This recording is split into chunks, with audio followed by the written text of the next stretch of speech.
BJP से पैसे लिए बोल रहे ना, तो याद रखो आज अवाम में बोल रहा हूं मैं। रसूलुल्लाह सल्लल्लाहु अलैहि वसल्लम की मस्जिद नबवी में था, मैं जुम्मे की नमाज पढ़ के निकल रहा था, तो एक साहब ऐसी बोले, मैं उनका हाथ पकड़ लिया, मैंने चलो रसूलुल्लाह सल्लल्लाहु अलैहि वसल्लम के सुनहरी जालियों के पास तुम खड़े रह के बोलना ये बात। तुम सुनहरी जालियों के सामने, आका के सामने खड़े रह के बोलना कि सदुद्दीन पैसे लिया। बोला चलो मेरे साथ, तुम चलो। बोला मेरा इस बारगाह से बड़ी कोई बारगाह दुनिया में नहीं है, चलो आओ आका के सामने खड़े रह के बोलो तुम। और जो दुनिया में मेरे को बोल रहे, तुमको अशर में ये बोलना पड़ेगा। अल्लाह होगा और तुमको ये इल्जाम लगाने वालों, तुमको अल्लाह के सामने बोलना पड़ेगा। तुम तैयार हो जाओ उस दिन के लिए। तुम मेरे को बोलते, अरे मुझे जुनून है मजलिस को फैलाने का। बेशक क्या गुनाह है मजलिस को मैं फैलाऊंगा तो? कौन सा गुनाह कर रहा हूं मैं?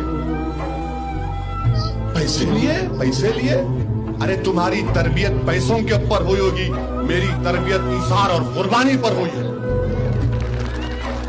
हमेशा हमारे मरहूम बाप और अल्लाह मेरे बाप को अच्छा रखे, हमेशा मेरी अम्मा सोने से पहले सिखाती थी, आज भी वही बोल कि अल्लाह पे नजर रखो, अल्लाह पे नजर रखो, अल्लाह से उम्मीद रखो। अरे हम वो सुन के आपने सुन लिया। यकीन माने कि जो लोग इल्ज़ाम लगाते हैं, जो लोग बीजेपी के एजेंट कहते हैं, या जो लोग कहते हैं कि पैसा लिया है ना, यकीन माने कि ऐसे लोगों को डूब मरना चाहिए। आज मुसलमानों के खिलाफ जो भी परेशानियां आ रही है, उस परेशानियों को दूर करने की कोशिश कोई और नहीं कर रहा है। कोई नीतीश, कोई चंद्रबाबू नायडू और कोई तेजस्वी या कोई लालू या कोई राहुल नहीं कर रहा है, बल्कि यही अकेला शेर जो है पार्लियामेंट में जब खड़ा होता है ना, तो वह तरमीमी बिल को सबके सामने फाड़ करके फेंकता और कुछ कहता है कि मुझे ये चीज़ कबूल नहीं है। बीजेपी के एजेंट होता ना, तो सबके सामने फाड़ कर नहीं फेंकता। वो लोग थे जिनको आपने जिताया था, वो एक लफ्ज भी बोलने के लिए तैयार नहीं है। राहुल को आपने जिताया था, आपने नीतीश को जिताया था, आपने चंद्रबाबू नायडू को जिताया था, लेकिन क्या हुआ जी? वो एक लफ्ज बोलने के लिए तैयार नहीं है, लेकिन आप उसे बीजेपी के एजेंट बता रहे हैं। शर्म करो शर्म। आज भी अगर असदुद्दीन अवैसी को आप नहीं पहचाने ना, तो आने वाली नस्लें आपको बद्दुआएं देंगी, बद्दुआएं, और कहेंगी काश अगर हमारे ज़माने में असदुद्दीन अवैसी होते तो हम उनका खुल के सपोर्ट करते। लेकिन हमारे बाप दादाओं ने अवैसी का सपोर्ट नहीं किया, आज हमारे ऊपर इतनी मुसीबतें आ रही है। इसलिए आज आंखें खोलिए। अगर कोई नेता, कोई लीडर आपकी हिमायत करना चाहता है, आपके हक की बात करना चाहता है, तो आप उनका खुल के सपोर्ट कीजिए।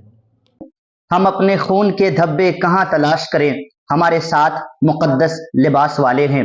याद रखना, हर टोपी दाढ़ी वाला, हर कुर्ता पैजामा वाला इस्लाम का वफादार और मुसलमान का वफादार नहीं हो सकता है। कुछ लोग टोपी दाढ़ी लगाए हुए, कुर्ता पैजामा पहने हुए भी लोग जो हैं बीजेपी के एजेंट भी हैं। पहले इस मौलाना की बात सुनिए, किस तरीके से अपनी जबान से वो जहर उगल रहा है, किस तरीके से असदुद्दीन ओवैसी के खिलाफ वो बकवास कर रहा है। आप इनकी बात खुद ही समाप्त कीजिए। असदुद्दीन अवैसी से पूछिए, अगर आप मुसलमानों के इतने हितैषी हैं तो आप पहले जो संपत्ति आपके पास वक्फ बोर्ड की है उसे खाली कर दीजिए ना। आप संभल की मस्जिद का रोना रो रहे हैं, आप कई बीघा जमीन वक्फ बोर्ड के लिए बैठे हैं। संसद ने बिल को फाड़ के फेंक भी दिया। ये ड्रामा जब तक नहीं करेंगे मुसलमान जज्बाती थोड़े ही होंगे। उनकी तो एक फोटो ये भी आ रही है, वीडियो आ रही है, आंसू पूछ रहे हैं, हालांकि आंसू नहीं थे, आंख में कुछ चला गया होगा, वो साफ कर रहे हैं, तो लोगों ने उसको नाम दे दिया कि ये मुस्लिम कौम के सच्चे हमदर्द, और इनकी आंखों में आंसू आ गए, ये रोने लगे जब बिल पास हुआ। अरे भाई, करोड़ों रुपए का गफला करके आप बैठे हो, अरबों रुपए की जमीन आप लेके बैठे हो, और आपकी आंखों में आंसू आ गए। जिस वक्त आप वक्फ की संपत्ति को दबाने के लिए काम कर रहे थे, उस वक्त आपका दिल नहीं रोया कि ये गरीबों का, यतीमों का, मिस्कीनों का, अपाहजों का हक है जिसको मैं दबा रहा हूं? जब आपका दिल नहीं रोया, जब आपकी आंख नहीं रोई, आज रो रहे हो जब वो संपत्ति आपसे वापस ली जाएगी। असदुद्दीन अवैसी सामने आए, मौलाना महमूद मदनी सामने आए, मौलाना अरशद मदनी सामने आए, फजलुर रहमान मुजद्दिदी जो पर्सनल बोर्ड के जनरल सेक्रेटरी हैं वो सामने आए, जिनके पास करोड़ों रुपए की, अरबों रुपए की जमीन है राजस्थान के अंदर वक्फ बोर्ड की। वो सामने आकर बोले कि भाई ये जमीन हमारे पास वक्फ संपत्ति है, हम इसका किराया आज के सर्किट रेट के हिसाब से देना शुरू कर रहे हैं। आज से करें शुरू, अगर हिम्मत है। लोगों को सड़कों पर निकालकर क्या आप लोगों की हत्या कराना चाहते हैं?